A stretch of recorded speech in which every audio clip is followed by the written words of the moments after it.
Thank you everyone for joining us this afternoon for our third session of this music series that we have called Rhythms in Migration, Ongoing Presence of African Influences in Latin American Music.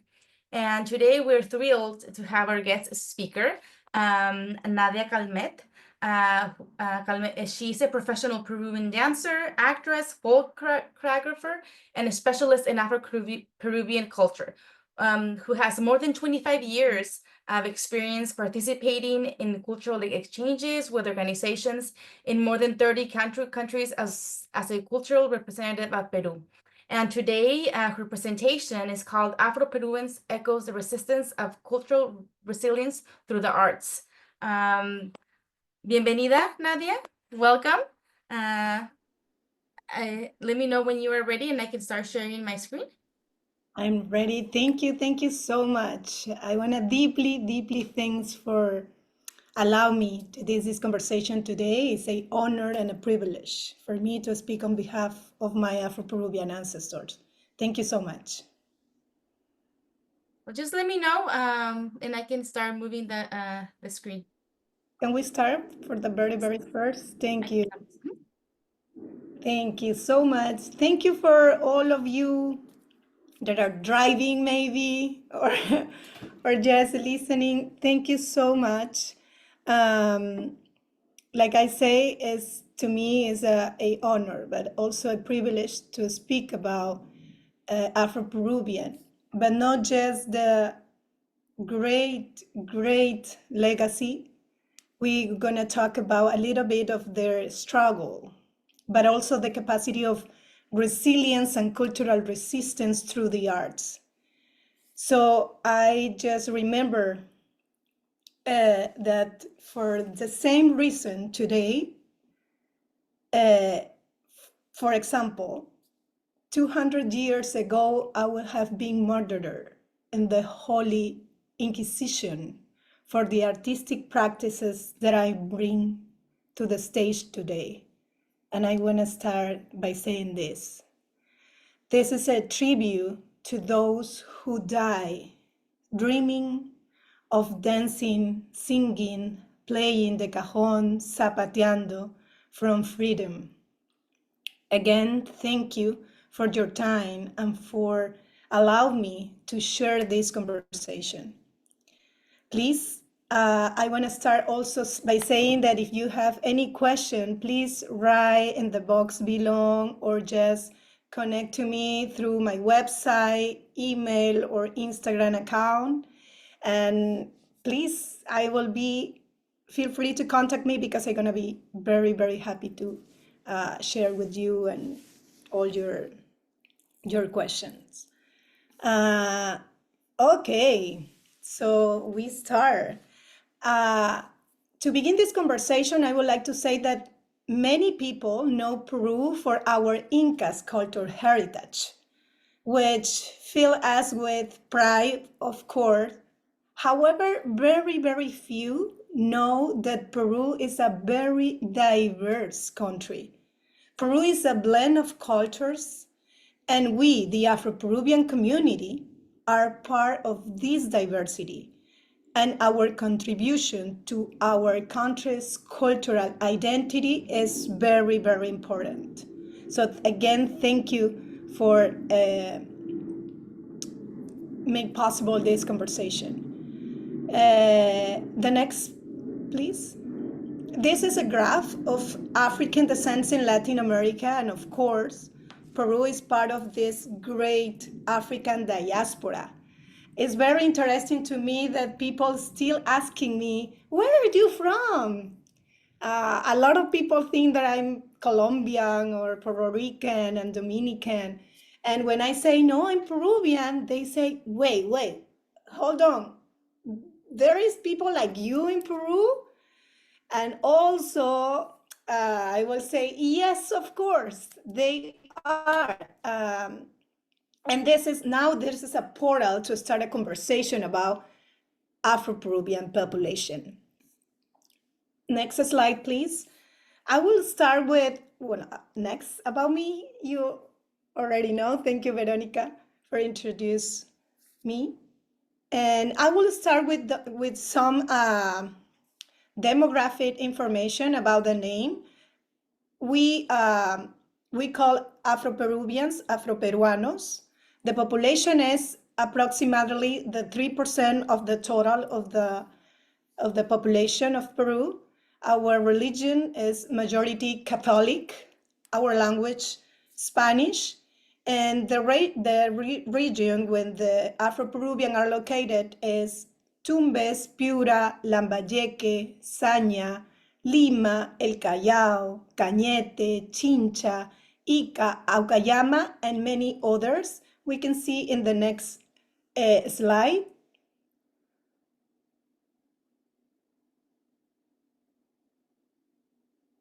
Yes, thank you. This is a graphic with a purple color about where is the territory where Afro-Peruvians are located. The majority of Afro-Peruvians are located. So do you remember the Afro-descendants population arrived in northern Peru as a consequence of slavery? Today, the city of Saña is in the very north of Peru. Saña has the largest population with Afro-Peruvian ancestry. In addition, like I mentioned before, Yapatera, Ica, Chincha, Pisco, Cañete in the south of Peru. I will also start today this conversation asking, like, what's mean being Afro-Peruvian? And of course, the answer will be a very long answer from my point of view, especially. But to make the story short, I wanted to share with you an overview of what it means to be African descent in Peru, and of course have many different perspectives, right? But I will say that to talk about Afro-Peruvians, also it's important to bring it to the table topics like racism, like discrimination, like social injustice, struggles, but also, of course, something that make me feel so proud is about the artistic legacy, our families, our sports, the great food, of course, religion, and many other African descent contribution.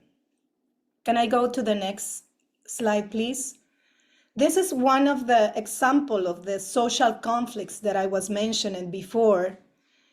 And like you see in this graphic, there is more than 112 Afro-Peruvian towns in the national territory with African descent in Peru. But just the 3% of this population have access to higher education. So this is one of the reasons that we continue to face racism, discrimination, and poverty. Also, I have to mention that we are underrepresented in position of power and decision making. No? Also, we are lacking in positive media exports. So I can show you the next slide, please. This is one of the examples of what African descent in Peru still dealing with the racism, discrimination, and of course, hypersexualization and cultural whitening, sorry. But from my point of view, which is something that made me feel so proud, can I go to the next, please? My first connection with the Afro-Peruvian culture, for example, begins in my family. So I am a very, very lucky person because I remember the whole family, my family, every Sunday sitting around the table and listening to Afro-Peruvian music on the radio. My entire family listening different rhythms like valses, polkas, zamacuecas, huaynos, boleros. And I remember everyone in my family used to play an Afro-Peruvian instrument, such a cajón or the cajita or even the cucharas, the spoon, as a, it sounds like a, ¿cómo se llama? Castañuelas. How do you say castañuelas? Castañuelas en inglés, castañuelas, castañuelas. Ah, Sí, no, no sí, estoy segura. Nadia, una pregunta. ¿Quieres que mostremos ahorita el video? ¿O todavía no? todavía. Ah, ok. Después de esto. Ah, sí. Gracias. Ah. So, and in my family, we didn't have too much money to buy the professional cajón like you see over here, and then a small version of cajón. But we use like a box from the closet. So my tios taking away the cajón of the closet, and that is how we started the party, the Afro-Peruvian party. But to continue the topic of racism, I want to share with you that I use my company, my artistic dance company, to talk about racism and to put it on the stage. This is a very hard topic, but I guess I think so. I believe that it's very, very important to me to talk about racism and what we still face. That's why it's, to me, it's so important to use my artistic tool to bridge social gaps. So in the next video that I want to share with you, I want to share with you a little piece of the poem Me gritaron negra, the author, the great Victoria Santa Cruz. Hola, mi nombre es Nadia Calmet y soy la directora de Afro-Peruvian Experience. Lo que van a ver ahora es el poema Me gritaron negra, la autora Victoria Santa Cruz. A través de este poema, Victoria nos deja una enseñanza de cómo pararnos frente al racismo, convirtiendo su dolor en una obra de arte.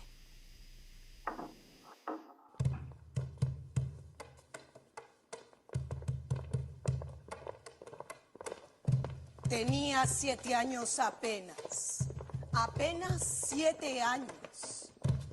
¿Qué 7 años? No llegaba a 5 siquiera. De pronto unas voces en la calle me gritaron negra. ¡Negra, negra, negra! ¿Soy acaso negra?, me dije. ¡Sí! ¿Qué cosa es ser negra? ¡Negra! Y yo no sabía la triste verdad que aquello escondía. ¡Negra! Y retrocedí. ¡Negra, negra, negra! ¿En qué? ¡Negra! Sí, negra soy. ¡Negra, negra, negra! ¡Negra soy! Y hoy en adelante no quiero laciar mi cabello. ¡No quiero!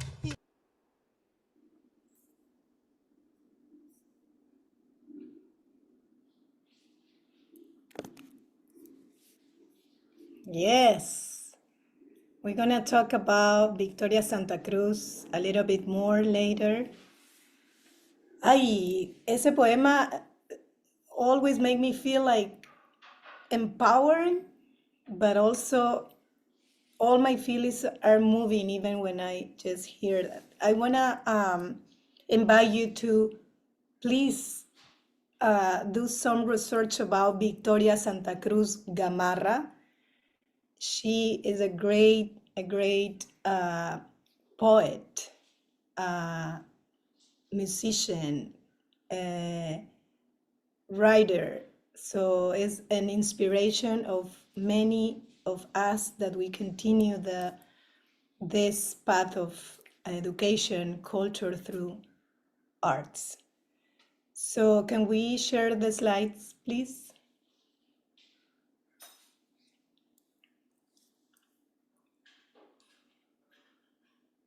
Thank you so much. In our cultural heritage, there is 3 stages of well-defined of our culture.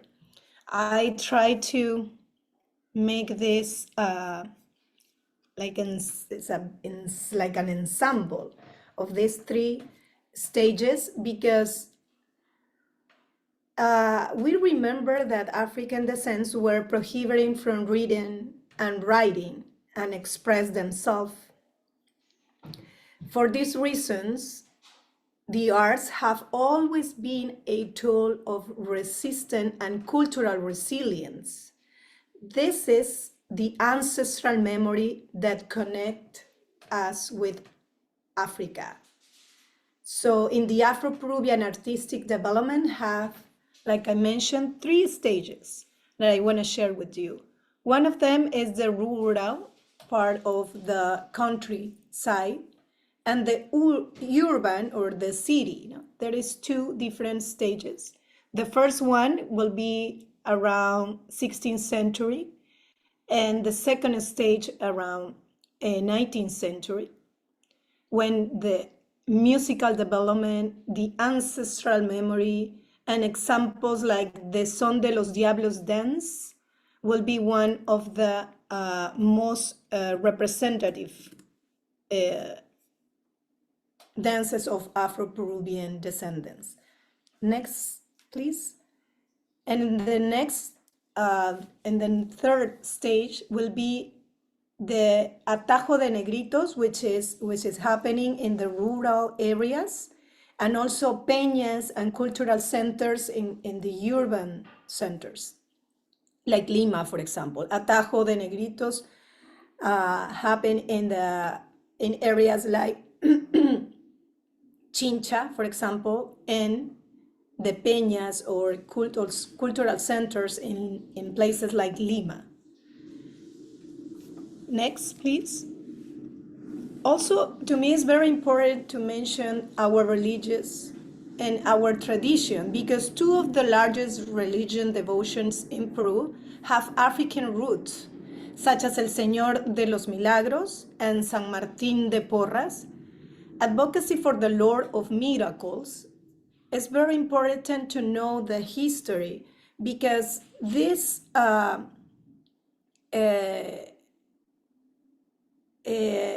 starts when the Angolan slave paints this image of a Cristo Moreno, Jesus Christ, on a wall in Lima. And in the same year, there was a earthquake. Lima was destroyed, except for that wall. So from there is the celebration of unite all of ethnic groups in the same ritual. This will be la peregrinación del Señor de los Milagros. So, and also, next please.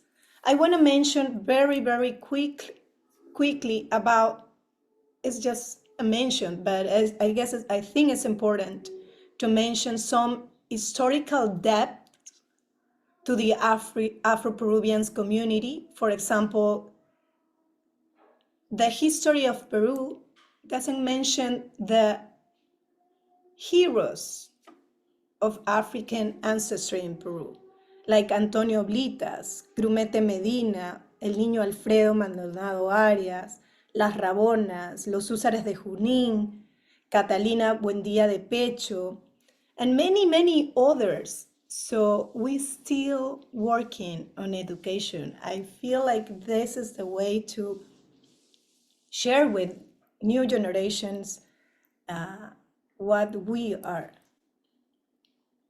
Next, please. Next slide. Also, as to me, talk about Afro-Peruvian is impossible without gastronomic development. Ooh, gastro. Let me fix that after. I feel like the role of women as bridges of oral transmission that connect heritage and keep culture alive through food. It's also important to me to mention las amas de leche and their important role in the Peruvian society. Probably many of you know Peru because of the good food, right? For example, anticuchos, a delicious dish, are made from the herd of cow. I don't know if you know. But that meat, for example, this is one of examples of many examples, meat that was considered to be of lower quality was given to the employees of the haciendas, for example, these sugar plantations. So our ancestors, with creativity and their capacity of being resilient, they put many seasons, spices, they marinate the meat and fry it the next day. And the result is the delicious anticuchos. So next time that you visit Peru, please ask about the food. You will maybe have this ancestral experience of more than 200 years of history. So we can learn a lot through food, right? Next slide, please. Ooh, now we're gonna talk about Victoria Santa Cruz Gamarra. You know, from Micaela Bastidas through María Elena Moyano, through Susana Vaca, through Eva Young, we have wonderful representatives in Peru, right? Such as Amador Bayumbrosio, for example, in El Carmen, Chincha, the Vázquez family, Lucha Reyes, Lucila Campos, Nicomé de Santa Cruz, Arturo El Sambo Cabero, and Caitro Soto de la Colina, Perú Negro, and many excellent representatives of Peruvian culture. But also the history of Peru I feel there is a before and after Victoria Santa Cruz. Because to her, we own the reconstruction of performing arts with Afro-Peruvian identity. Because Victoria proposed to discover and develop the rhythmic sense of each human being in order to take dance as an expression of inner knowledge. She proposed rhythm as a natural principle. She said that rhythm is the language that connects us.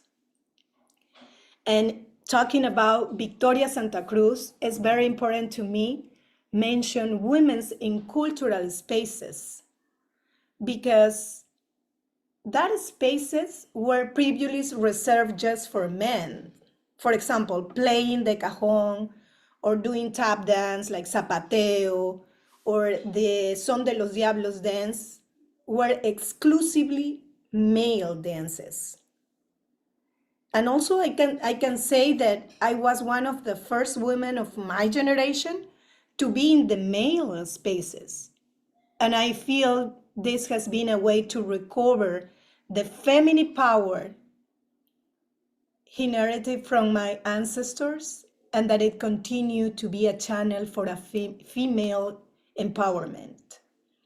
So Victoria Santa Cruz is one of the pieces that I share with you in the video that you saw. Next slide, please. Now we're gonna talk about the Afro-Peruvian instruments, the most important Afro-Peruvian instruments. I will start with by saying that being the case different from Cuba, for example, and another Spanish colonies, the Viceroyalty of Peru prohibited the use of drums in Peru, since they recognized the power they had. That is why the original instruments of Peru are made of wood, because we have the Amazonian, right? So, but also another artistic way to communicate themselves was through the zapateo or tap dance. This way to play or doing something like a body percussion in order to expressing themselves, no? And also, to me, zapateo is a dance of cultural resistance, because, you know, the Spanish conquered prohibiting the use the drums, but our Afro-Peruvian ancestor and their power of, creativity and other forms of expression, they create a very special tap dance. I will show you later a little bit of tap dance if you want, later if we have time. And of course, I'm gonna talk about the cajón, right? Probably many of you know about cajón. I feel a deep commitment to make our Peruvian cajón visible. This is a small version of cajón because, as we know, was Paco de Lucia who made the cajón popular, right? Paco de Lucia, this guitar player. But his first meeting was when he heard Caitro Soto de la Colina play the cajón. And Paco was impressed because, he thought this instrument will be a very good partner in flamenco music, right? And well, the rest is history. Today, our Peruvian cajon is part of the best concerts in the world. And sometimes I think how proud our ancestors will be. Can you imagine just a simple box? This is my cajon. I will share with you. This is my cajon, like a professional cajon, let's say. Let me see if you can hear a little bit. Let me play a little bit of cajón over here. Hi, everybody who is connecting. Verónica, ¿me ayudas? Me dices si se escucha. Can you hear me? Sí, se escucha muy bien, Nadia.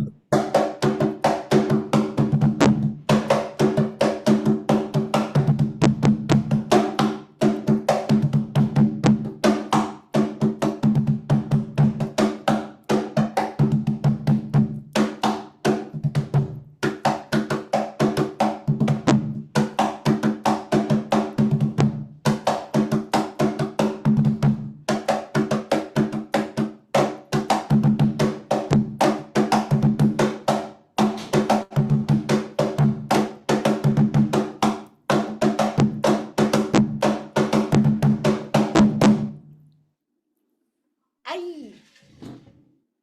Ahí nomás, si no me botan. Cajón. Cajón is the king of the kings.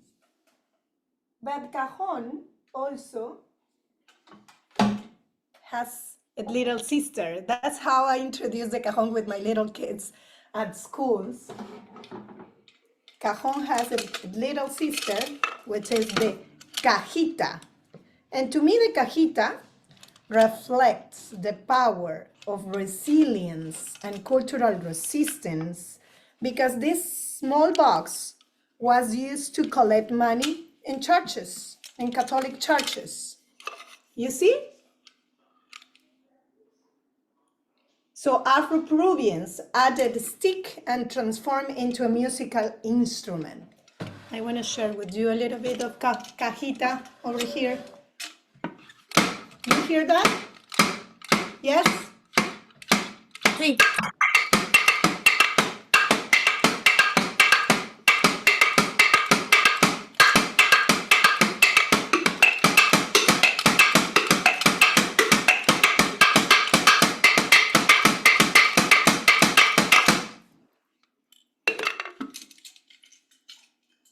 Cajita over here. And last but not least, have you seen this instrument before? Veronica?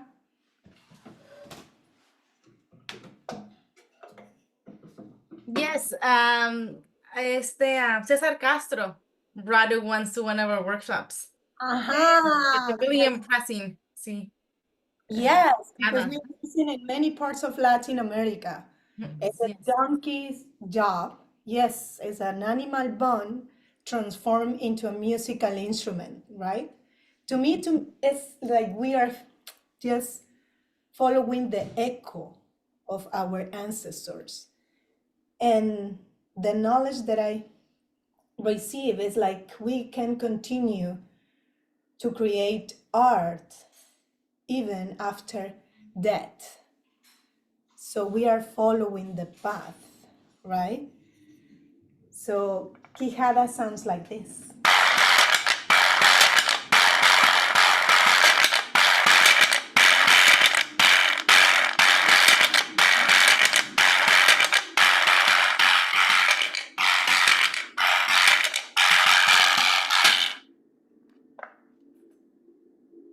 So quijada de burro,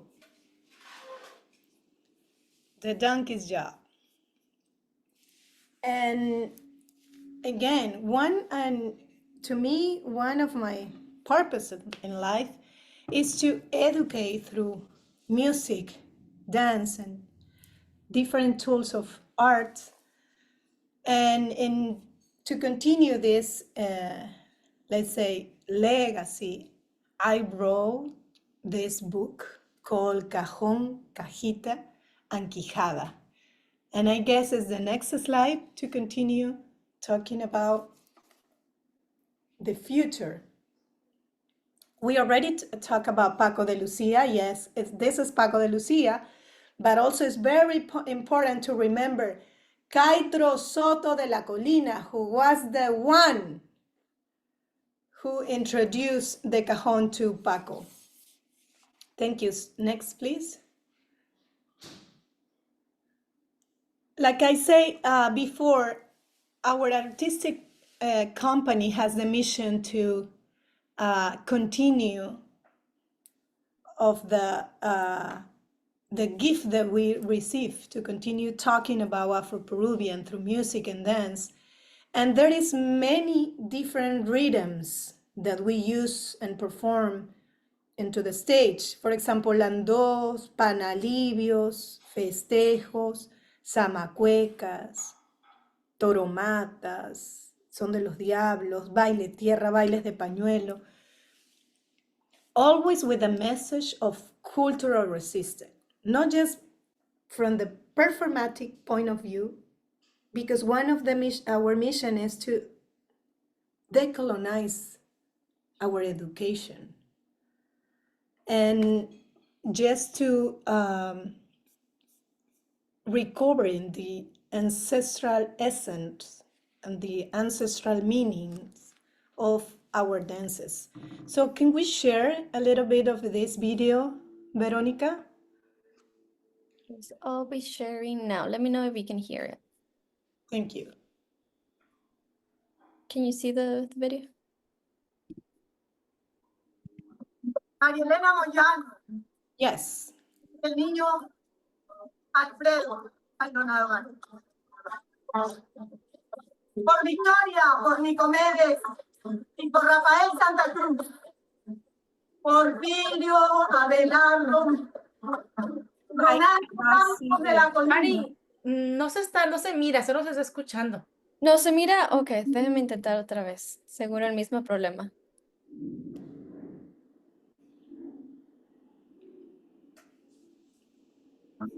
María Elena Moyano, ¿Se ve ahora la pantalla? No. el niño Ujú. Bueno, yo no la miro, no sé si nadie la mira. No, tampoco. No, ok. No sé qué. Lo intentamos una vez más. Ok. Ok. Ya. Si no, continuamos. Sí, ponemos el link en el chat para que lo puedan buscar.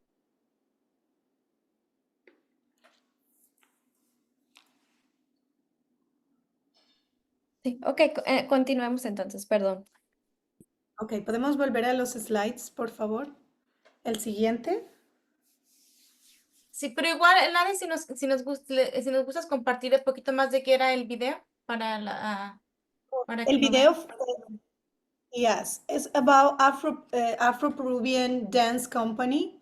You can follow us, please, Instagram with Afro-Peruvian that experience. It's my artistic dance company that we put on the stage different Afro-Peruvian dance and music, and we use our artistic tool to talk about topics like racism, discrimination, and also teach students how to play cajón, for example, in a drum circle, we are doing music session, we are doing dance session, but also we take a moment to do these reflections about what was the purpose of having this instrument until now, after all of this historical process, like slavery, for example. So what is the lesson that we receive from our ancestors? So most of the time when we are doing, for example, drum circle, people discover more than just music, because it's not just about how to play music or how to play rhythms. It's about yourself and using arts to deal with struggles, like routine, like many different difficulties that we are dealing with. So that is how Afro-Peruvian experience put these elements on stage.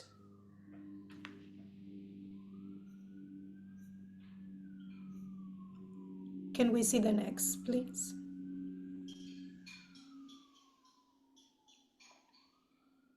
Yes, we dance for those who did not let them dance. This is one of the mission, and we take one moment to just think about that. Is our way to pray and put and offer our artistic tool to give that message to the audience. To me, it's very important also how connect these Afro-Peruvian rhythms or music, dance, either music or dance, with other countries of the African diaspora. For example, I ask my students, how do you think this connect with Mexico, for example, with Mexican music or dance? And they always find something in common, no?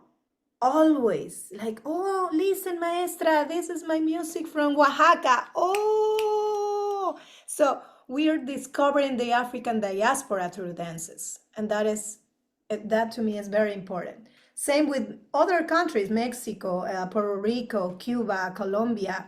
For example, tap dance, no, in second line, you can see in United States a lot of in common with the way that we are doing tap dance in Peru.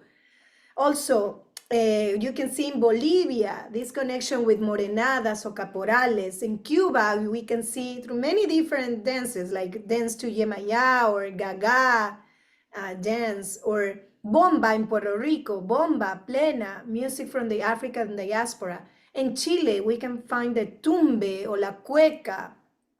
In Colombia, many, but just to mention the cumbia, for example, or champeta. In Uruguay, we can say candombe. Argentina, samba, and malambo, right? So this is the cultural connection that I would like to share with my students, so they can, recognize that African diaspora is everywhere. Next, please. This is something that I just wrote this book. Just to me, it's like give a little of hope to humanity. This the creation of this book happened during the COVID time. So I wrote this book because I needed to know is a need to know Afro-Peruvian voices could be heard. I wanted my students to know we exist and that our voice is still alive. And I believe that is the mission, is fulfilled every time that I'm in the classroom. But I also work like extensively in communities where Peruvians are relocated. and start in families. They start in communities like Utah, for example, communities in Utah. Could you believe that? So I always think, wouldn't it be great for those children to know they have a place waiting for them here? So that was also one of the reasons for the book, telling our own stories and telling those stories ourselves is very important in how we preserve identity and culture with this book. Also, I want not only contribute to the African oral tradition of telling part of my story, but also encourage that with Afro-Latinos children around the world.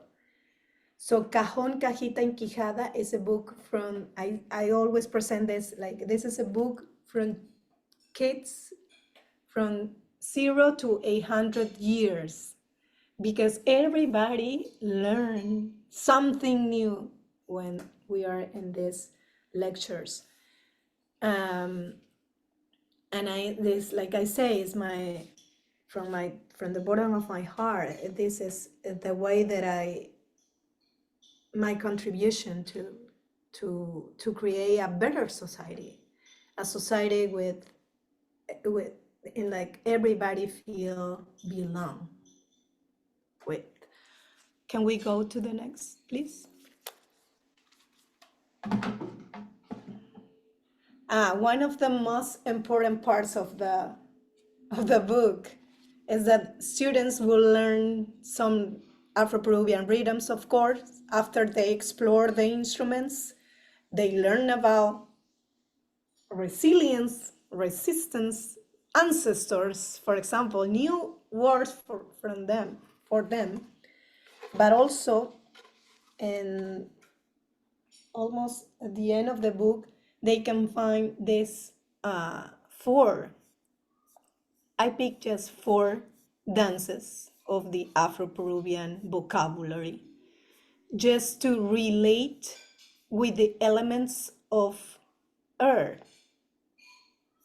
So I relate Son de los Diablos with the element of the land, tierra, element,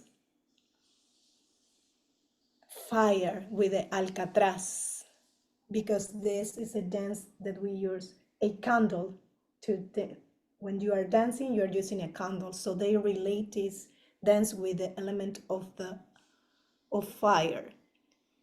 And in the next dance, this one, I don't know if you can see it, Samacueca. This dance that they have handkerchiefs on. So they relate with the grandfather wind. So they are dancing with the wind. Even the little ones, they enjoy a lot with this. And this dance that we call Lando, which is a dance who represent the element of water. And we talk about water as an element of power and how we use and how we care about water, etc. So this is the way that I approach to my students in order also to recover the spiritual essence of dances. Because, you know, with the colonization, we just learn how to dance just for entertainment, right? So I want my students think about the essence, the meaning of the dance, what is the purpose of dancing? Remember, our ancestor was dancing for the universe, to pray. This is the way to pray. So to say thank you to the Pachamama, to say thank you to Mother Earth. So I want my students start thinking about that since they are child, so they can find in the Mother Nature tools to reconnect, this reconnection with treasure to be alive, right? So can we go to the next, please? Oh, I think that's all. Next, just make me, just want to be sure. Yes, I guess we are on time. Muchas gracias, Nadia. This is fascinating. Really, really inspiring. So we do have a few minutes for Q&A. So if you have your questions, comments for Nadia, please write it in the Q&A box. I think we already have some. Okay, aquí tenemos. I'm going to be reading them out loud for you, Nadia, so it's easier for you to access them. Monica Flores, one of our teachers here at the LAI.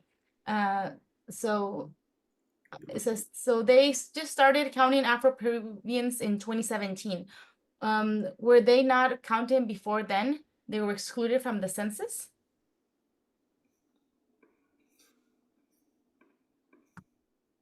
Exactly. Was in 2017 was the first census when they include Afro-Peruvians people or African descent in Peru. Here from Lisette Velasquez, she's curious, did some or many Afro-Peruvians adopt the Catholic religion? Yes, the majority of Afro-Peruvians, they feel connection with the Catholic because the Señor de los Milagros. And someone is asking here in Spanish, ¿qué tipo de calabaza se usa para el checo? Claudia Hernández. Son tres tipos. Una, la más grande se llama angara. Es la más grande. It's a big, big pumpkin that we call angara. Yeah, it's the big one. Luego tienes el checo. Next is the checo, which is the like medium size. And also we have because we are using the pumpkin, the dry pumpkin, for many other purposes. For playing music, like cajón, for example, we are using, I will say this is, the checo is the grandfather of cajón, you know, because cajón now have this technology and everything, no? Now looks like a musical instrument. But in the north of Peru, we are still using the checo as a musical instrument, which is a calabaza. They put in dry and they just play. And aquí, Meryl Kravitz, gracias por esa presentación sumamente interesante. Estoy escuchando desde Camboya. Gracias. María Salazar, otra de nuestras maestras aquí, super interesting, nos dice muchos mensajes de agradecimiento. They're asking us for your contact information, which we'll be sharing with everyone who joined today. A ver, aquí, Mariam Sada nos pregunta, did some of these Afro-Peruvians were of Muslim descent from West Africa? They say that majority of African descents came from Angola, Lucumí, Madagascar. There are plenty of studies that mention that we have a lot of West African ancestors, but there are at least four, the most important ancestors, let's say, is Madagascar, Angola, Lucumí, and let me check one more.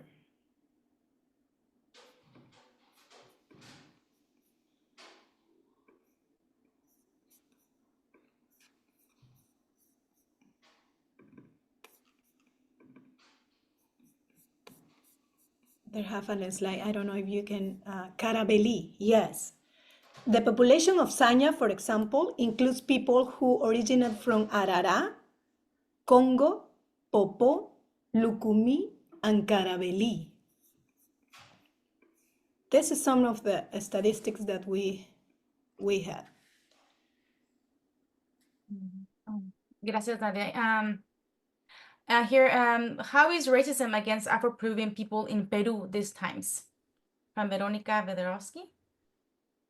Oh my God, there is a lot. They're still using, for example,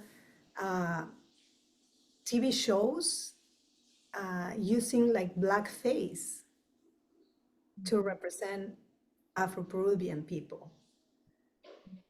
And you can see, for example, during the sports games, you know, they use